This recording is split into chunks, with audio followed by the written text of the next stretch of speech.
Caring for Vets Should Be a National Duty by Christopher Hale. In advance of this year's Veterans Day on November 11th, the legions of men and women who have served in our nation's military received some welcoming news. Congress finally agreed to fund the VA Mission Act, which, since its June passage, had been mired in budgetary disputes. Announced on September 11th, an appropriate date, the arrangement set aside more than $200 billion to improve the healthcare services provided by the U.S. Department of Veterans Affairs. Tales of delays and deficiencies, including long waits and poor access to proper care, have plagued the VA since injured vets started returning from Afghanistan and Iraq following 9/11.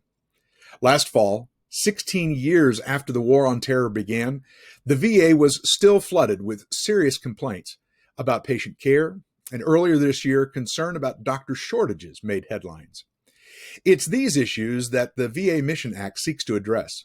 The law makes it easier for veterans to access covered care through non-VA service providers who may be more convenient in terms of expedience, distance, or quality of care. The law's primary purpose is simple. Those injured while serving in the military should not need to jump through hoops for quality medical care. The law also provides incentives for recruiting new doctors to the VA, including an attractive education debt relief initiative and specialized training in afflictions most likely to impact veterans, such as PTSD and painkiller addiction. It's a terrific start, but the law has shortcomings. For starters, despite settling the summer-long financial squabble, Congress failed to deliver a long-term funding solution for the law's historically high, though completely necessary, revenue requirements. But the law's greatest disappointment is its narrowly defined view of caring for our injured veterans.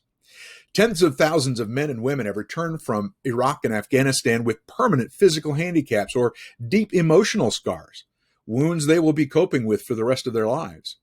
Many need assistance outside the doctor's office, including finding suitable employment in an economy that, though humming for many, is far from ideal for individuals with disabilities, whose unemployment rate is more than double the national average.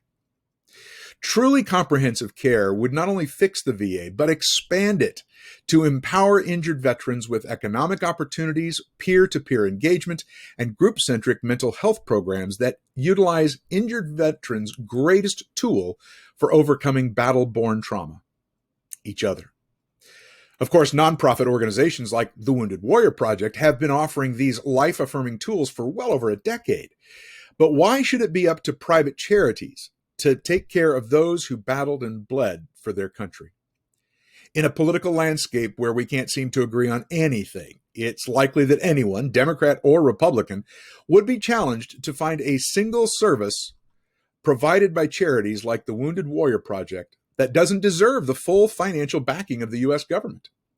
We shouldn't have to pull on the heartstrings or purse strings of strangers to care for the wounded war veterans in the United States.